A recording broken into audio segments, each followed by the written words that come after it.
स्थानिक स्वराज्य संस्था निवडणुकीवरून महायुतीमध्ये मतभेद असल्याचं समोर आले। कारण स्थानिक स्वराज्य संस्था निवडणुका स्वबळावर लढणार असल्याचे संकेत भाजपा नेते प्रवीण दरेकर यांनी दिले। तसंच स्थानिक स्तरावर स्वबळाबाबत एकमत झाल्यास तशा पद्धतीने निवडणुका लढू असं रत्नागिरीत बोलताना प्रवीण दरेकर म्हणाले। तर प्रवीण दरेकरांच्या भूमिकेवर आता शिवसेनेचे नेते उदय सामंत यांनी उत्तर दिले। महायुतीमध्ये निवडणुका लढण्याचा निर्णय घेण्यात आल्याचं सामंत म्हणाले। तसंच प्रवीण दरेकर समन्वय समितीत नाहीत, त्यामुळे त्यांना माहिती नसते असा टोला देखील त्यांनी लगावला।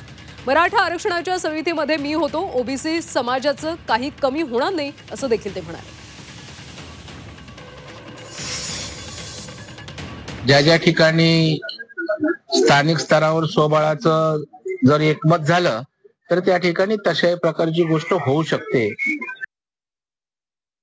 रत्नागिरी जिल्ह्याच्या संदर्भामध्ये रवींद्र चव्हाण साहेबांची चर्चा झालेली आहे। कदाचित ती चर्चा प्रवीण दरेकर साहेबांना माहिती नसावी। मला असं वाटतं की महायुतीमध्ये जर आम्ही सगळे लढलो तर थम्पिंग मेजॉरिटीनं सगळ्या स्थानिक स्वराज्य संस्था आम्ही जिंकू शकतो।